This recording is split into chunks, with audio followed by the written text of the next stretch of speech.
요한복음에 의하면 예수님의 첫 기적이 뭐였었죠? 첫 기적이 어디에서 일어났습니까? 가나의 혼인잔치에서 일어났죠.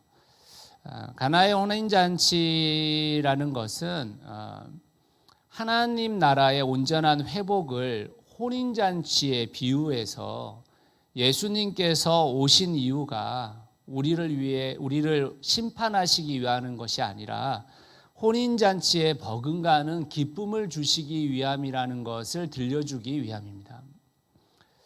그럼 혼인잔치라는 게 기쁘고 또 경건한 이유가 뭔지를 한번 생각해 보면 가장 중요한 것은 두 남녀가 자신의 인생을 걸고 평생 사랑하겠다고 사람들과 하나님 앞에서 결단한 바를 선언하기 때문이잖아요. 물론 거기에 여러 음식도 있을 수 있고 하객도 있을 수 있고 다 있을 수 있지만 가장 소중한 이유는 그것 때문이죠. 그래서 우리가 결혼이라는 것을 계약이라고 하지 않잖아요. 결혼 계약 이렇게 얘기하는 게 아니라 언약이라는 표현을 쓰죠. 계약은 서로의 조건이 충족할 때 성립된다면 언약은 무조건적인 서로에 대한 헌신이죠. 단 하나의 조건이 있다면 무엇일까요? 어떠한 상황 속에서도 상대방을 최우선으로 삼겠다. 이것이 하나의 조건이면 조건일 수 있겠죠. 사실 이런 언약의 개념은 성경에 하나님과 인간의 관계를 나타낼 때 나오는 말이죠. 하나님이 아브라함을 부르셔요. 그와 언약을 맺으시죠. 또 아브라함의 자손들과 언약을 맺으면서 하나님이 그들의 하나님이 되고 그 사람들은 하나님의 백성이 된다는 약속을 하셨던 거예요. 물론 그 언약은 하나님의 사랑에 기반을 두고 있는 언약입니다. 그런데 한번 생각을 해보면 우리의 결혼에서 이런 언약 관계가 사라져 가잖아요. 결혼이 더 이상 언약이 아니라 계약 관계 같은 느낌이 들잖아요. 결혼의 첫 시작부터 조건을 따져보고 맞춰보고 그 조건이 맞춰지면 결혼을 약속하지만 또 결혼 생활 가운데서 그 조건이 행해지지 않으면 그 결혼을 파기하려고 하는 사람들이 너무 많잖아요. 결혼 생활에서 헌신이라는 단어는 점점 희미해져 가고 있는 것 같습니다. 왜 그럴까를 좀 생각해 보면 이미 우리 모두의 살아가는 세상 속에서의 결혼이 자기 중심성이라는 죄가 아닌 것처럼 버젓이 활동하고 있기 때문입니다. 신앙에서도 비슷하거든요.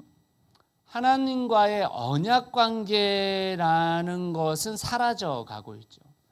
언약 관계라는 것을 들으면 좀 무겁다. 좀 답답하다. 이런 생각이 들거든요. 신앙도 오로지 자기 자신을 위해 존재하는 것이 돼버렸습니다.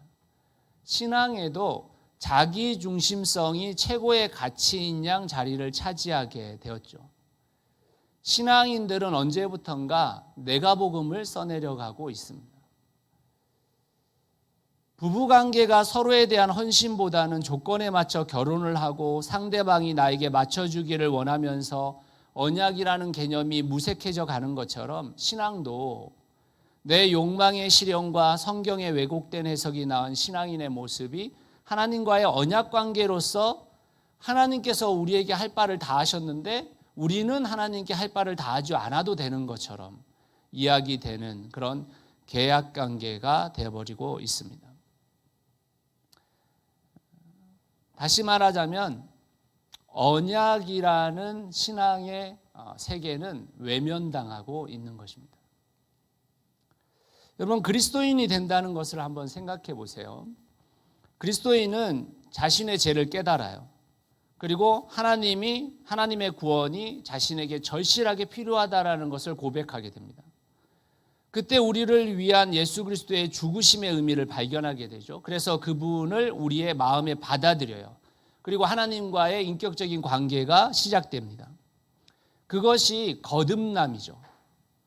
그 거듭남 이후에 우리가 하나님과 눈을 맞추고 기도하고 하나님의 품에 안겨서 하나님의 말씀의 젖을 사모하고 그것을 섭취하게 되죠.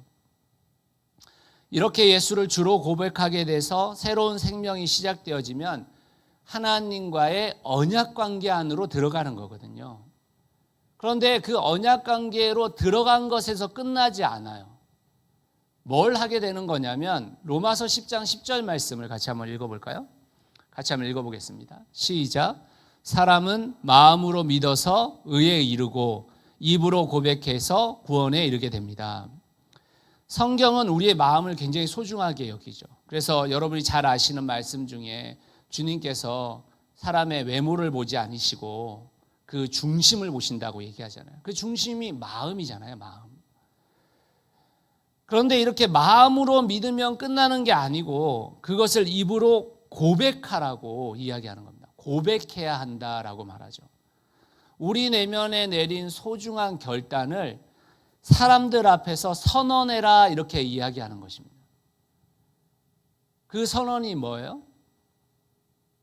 세례, 침례인 것입니다. 그 선언이.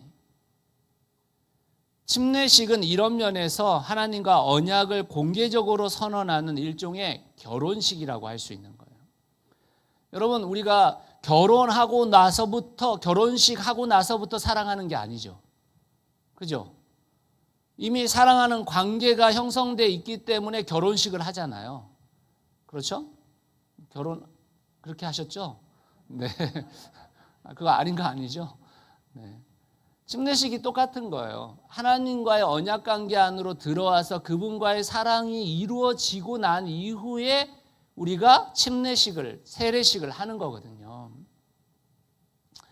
이미 우리가 하나님의 은혜로 구원받았다라는 것을 진심으로 받아들였죠. 이렇게 이미 구원에 이른 사람들이 사람들 앞에서 자신의 믿음을 선언하는 게 침례식인 것입니다. 그러면 이런 침례식이 도대체 어떤 의미가 있는 것인가 한번 생각해 볼 필요가 있어요. 침례의 의미가 아니라 침례식의 의미가 뭔지를 좀 생각해 보자는 거예요. 여러분, 침례식, 세례식은 개인적인 의미와 공동체적 의미가 서로 좀 나뉘어져 있는데, 개인적인 의미는 뭐냐면 그리스도와의 연합되어진 삶입니다. 다시 말하면 침례식은 그리스도와 연합되어지는 거예요. 연합되어지는 거. 우리가 예수 그리스도를 우리의 마음에 받아들이면 이미 하나님의 자녀가 되는 특권을 얻었고, 이로 말미암아 우리가 주님 안에 있고 주님이 우리 안에 있게 되어지는 것을 선언하는 거죠. 이를 바울은 그리스도와 연합된다라고 표현합니다. 로마서 6장, 우리가 오늘 읽은 본문인데 3절에서 5절 말씀 한번 찬찬히 다시 한번 읽어보죠. 시작. 침례를 받아 그리스도 예수와 하나가 된 우리는 모두 침례를 받을 때에 그와 함께 죽었다는 것을 여러분은 알지 못합니까? 그러므로 우리는 침례를 통하여 그의 죽으심과 연합함으로써 그와 함께 묻혔던 것입니다. 그것은 그리스도께서 아버지의 영광으로 말미암아 죽은 사람들 가운데서 살아나신 것과 같이 우리도 또한 새 생명 안에서 살아나기를 위함입니다. 우리가 그의 죽으심과 같은 죽음을 죽어서 그와 연합하는 사람이 되었으면 우리는 부활에 있어서도 또한 그와 연합하는 사람이 될 것입니다. 침례를 받는 개인적 의미는 우리가 이제 예수 그리스도와 상관없는 자가 아니라 그와 하나가 된 존재라는 것을 알게 된다는 거예요. 그와 함께 죽고 그와 함께 다시 산다는 연합의 의미인 것입니다. 여러분, 이 연합의 의미가 이루어졌다라는 것은 구체적으로 무엇을 말하는 거냐면 로마서 6장 11절 말씀을 우리가 좀 깊이 인식할 필요가 있는데요. 같이 한번 읽어볼까요? 시작. 이와 같이 여러분도 죄에 대해서는 죽은 사람이요 하나님을 위해서는 그리스도 예수 안에서 살고 있는 사람이라는 것을 알아야 합니다. 침례를 통해서 그리스도와 연합한다라는 것은 첫 번째 죄에 있어서 죽는 거예요. 더 이상 죄를 쉽게 짓던 과거와 같을 수 없다라는 것입니다. 예수 그리스도와 함께 죄에 대해서 죽은 존재가 되었기 때문에 이것은 우리의 도덕적인 상태가 완전히 변화됐다라는 것을 의미하는 게 아니라, 그렇지만 우리는 죄에 대해서 불편해지는 거예요. 죄를 반복하지 않기 위해 노력하게 되고 죄가 무엇인지 구체적으로 알게 되어지는 거죠. 죄가 자기중심성이라는 것을 알게 되면서 나 중심의 삶을 살아온 과거가 부끄러워지기 시작한 거예요.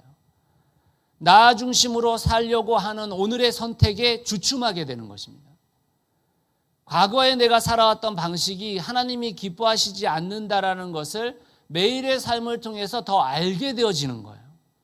그래서 침례는 우리의 과거를 물에 잠겨버리게 만드는 것입니다. 예수와 함께 우리의 과거를 죽게 만드는 거예요. 내 죄의 자기중심성을 죽이는 것이 바로 침례의 개인적 의미예요. 또 한 가지 개인적 의미를 살필 수 있는데요. 다시 11절 말씀 한 번 더 보여주시겠습니까?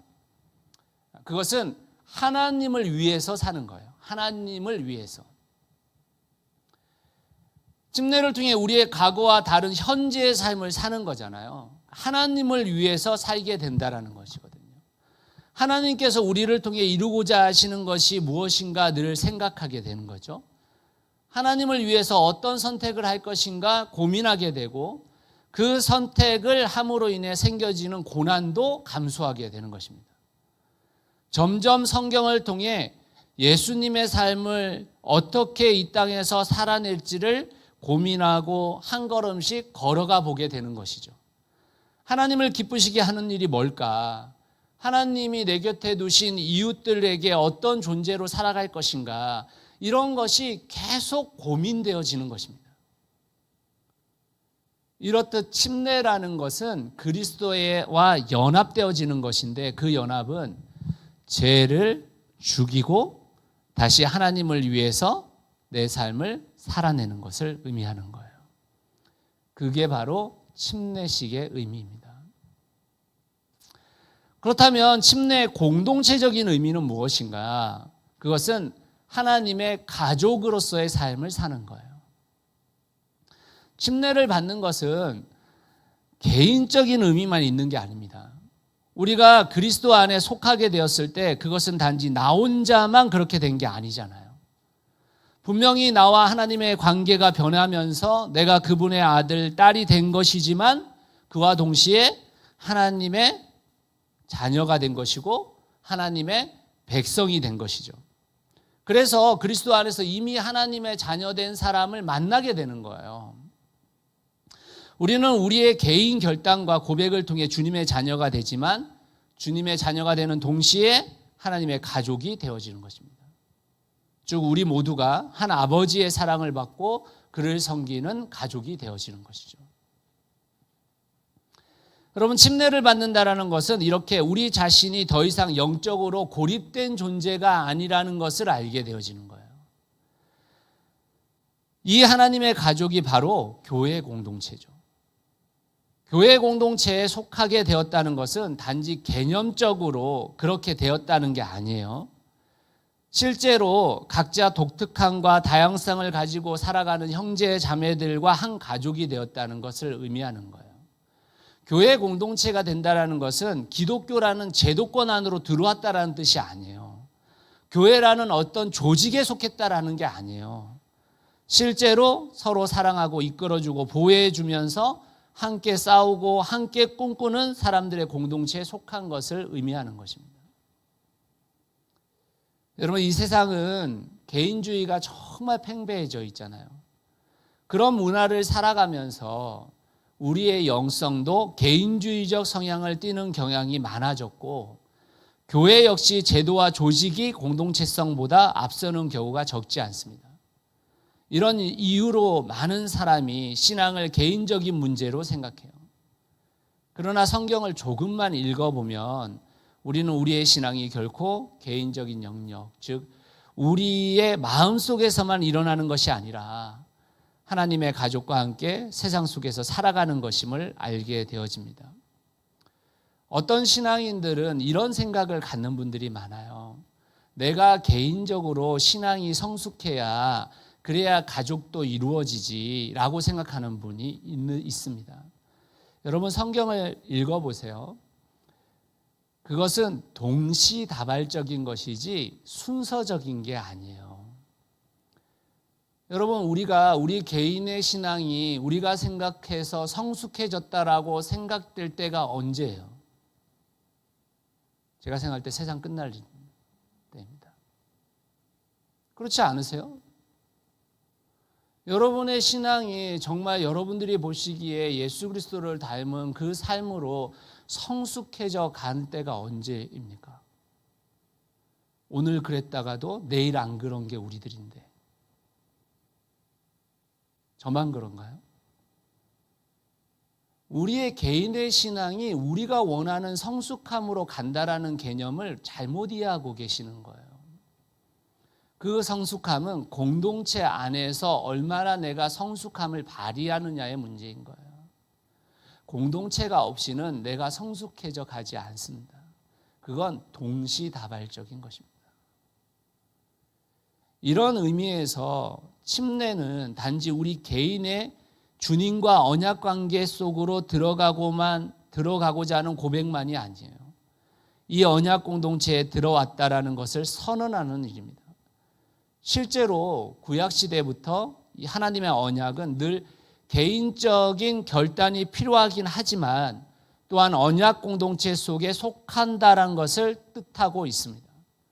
그러므로 침례식은 개인의 신앙 고백인 동시에 자신이 이제 속하여 함께 살아갈 공동체를 찾았고 그 속에 속하게 되었다는 것을 선언하는 거예요. 여러분 에베소서가 교회론에 관련되어진 이야기잖아요. 그 에베소서 2장 22절 말씀 우리 같이 한번 읽어볼까요? 같이 읽겠습니다. 시작. 그리스도 안에서 여러분도 함께 세워져서 하나님이 성령으로 거하실 처소가 됩니다. 우리를 고아처럼 내버려 두지 않겠다고 약속하신 주님의 언약의 영이신 성령님이 우리 각 개인에게 보내져지는 것은 당연한 거예요. 그렇지만 그와 동시에 교회 공동체가 그 성령 안에서 함께 지어져 간다라고, 그래서 정말 하나님의 거룩한 성전이 이루어진다라고 이야기해주고 있는 것입니다. 여러분은 침례나 세례를 받으셨죠? 그렇죠? 아마 대부분의 분들이 침례나 세례를 받으셨을 겁니다. 그 침례가 또는 세례가 주는 의미를 아실 거예요. 물속에 잠기면서 내 옛사람이 예수와 함께 죽고 그 물속에서 나오면서 예수 그리스도와 새 사람이 되셨죠. 그리고 그것을 공동체의 축하와 환호 속에서 받으셨죠. 그 침례식은 여러분 각자가 하나님과 언약 관계가 되었다는 고백이자 그 언약 안에서 하나님의 백성이요 자녀로 함께 존재하는 공동체로 함께 살아가겠다라는 고백인 것입니다. 그 고백, 그 언약, 그것을 약화시켜서는 안 됩니다. 마치 우리가 결혼식 이후에 결혼 생활을 의미 있고 소중하게 다뤄야 하는 것처럼 침례식 이후에 하나님과의 언약 관계에 소중하고 의미 있게 다뤄나가야 합니다. 왜냐하면 그 언약 관계는 특별히 하나님과 맺은 언약 관계이기 때문에 그랬습니다. 말씀의 결론을 좀 내리도록 하겠습니다. 데이비드 브룩스의 두 번째 산이라는 책이 있어요. 그럼 첫 번째 산은 무엇인가? 책에 나와 있습니다. 첫 번째 산은 한 개인이 자신의 소원과 갈망과 꿈을 이루는 것입니다. 쉽게 말해서 자기 분야에서 성공하는 삶을 이루는 거예요.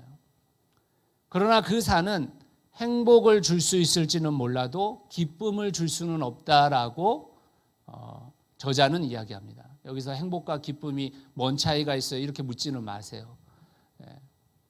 차이를 둔 단어인 거예요. 저자는 두 번째 산에 올라야 진짜 행복하다는 거예요. 진짜 기쁨이 있다라는 거예요. 두 번째 산은 무엇이냐면 다른 사람을 위해 살고 그들을 위해 헌신하는 삶입니다. 이 삶에 진짜 기쁨이 있다고 브룩스는 주장해요. 이 브루스의 주장에 저도 동의해요. 가끔 그런 질문을 생각할 수 있어요. 야, 근데 너는 첫 번째 산에는 올라가 봤냐? 이런 질문을 나 자신에게 던지게 되죠. 굳이 얘기하자면 근처도 가보지 못했습니다. 대략 첫 번째 산을 올라가려고 등산복 정도 입은 상태? 이 정도겠죠. 아예 등반 시작도 못한 그런 인생, 첫 번째 산에 올라가 보지도 못한 놈이 두 번째 산 타령을 하고 있나, 이런 생각을 할 수도 있죠. 자책이 될 수 있습니다.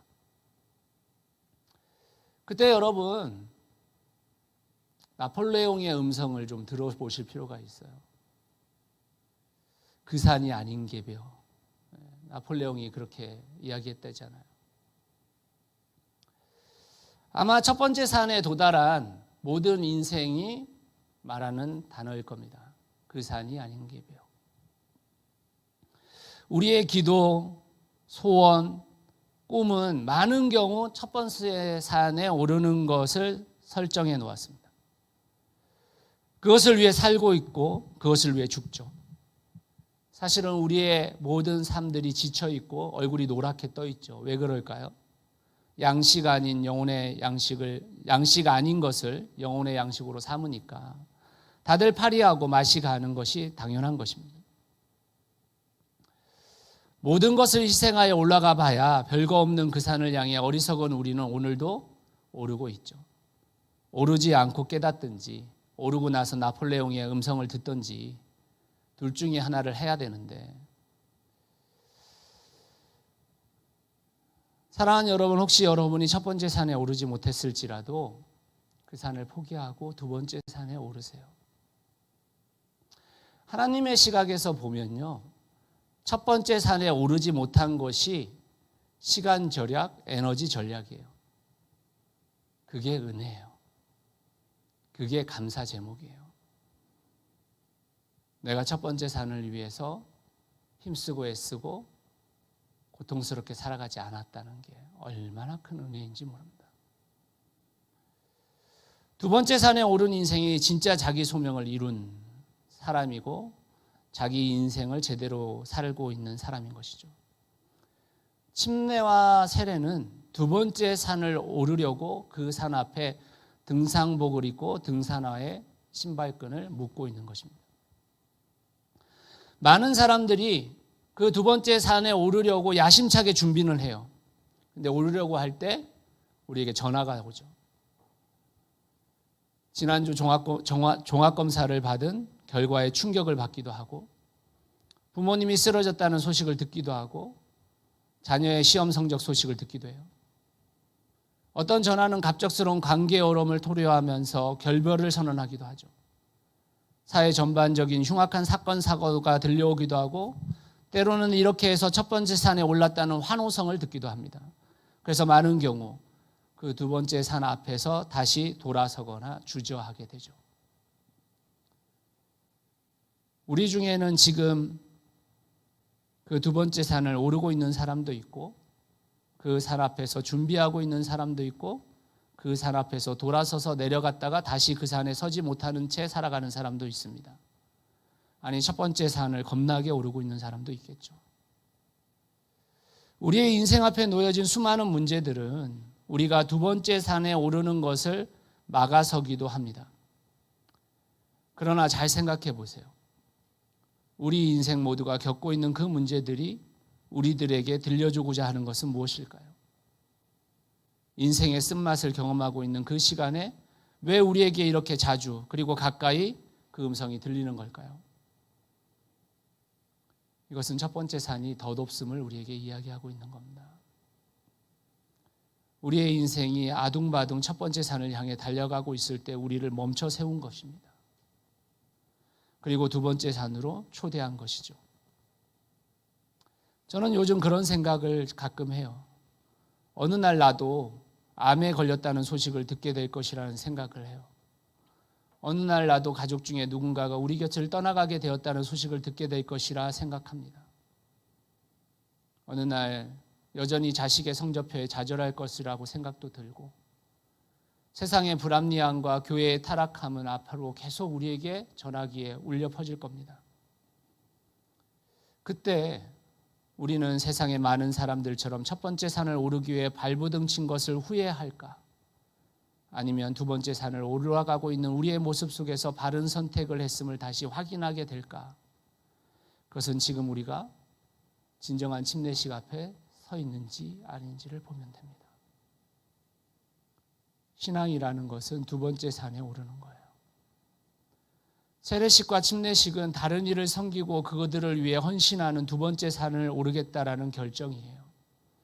하나님의 사랑이 너무 커서 도저히 내 것을 다 내어주지 않고는 살 수 없는 그 가슴 떨림이 바로 신앙입니다. 죽어가는 형제와 자매에 고통당하는 이 시대의 약자들과 부둥켜 앉지 않고는 그 언약을 시작하시는 하나님의 은혜를 갚을 길이 없어서 뒤를 돌아볼 수 없게 되는 것이 신앙이에요. 사랑하는 성도 여러분, 여러분은 이미 그 삶으로 부름받았습니다. 여러분은 이미 그 삶의 초대를 받았어요. 그게 은혜입니다. 저는 10주간 풍성한 삶의 첫걸음을 여러분들과 함께 나누었습니다. 사랑하는 성도 여러분, 풍성한 삶을 살고 계십니까? 풍성한 삶의 첫걸음은 바로 그 두 번째 산을 오르는 것에서 시작되는 겁니다. 여러분과 제가 함께 그 산을 오를 수 있기를, 그 산을 오르기 위해 함께 발걸음을 뗄 수 있기를, 그 산을 올라도 여전히 존재하는 세상에 수많은 아픔과 힘듦을 함께 짊어질 수 있기를 예수 그리스도의 이름으로 축원하고, 여러분 모두 다가 그 풍성한 삶으로의 초대를 받아들이시기를 예수 그리스도의 이름으로 축원합니다. 같이 기도하겠습니다.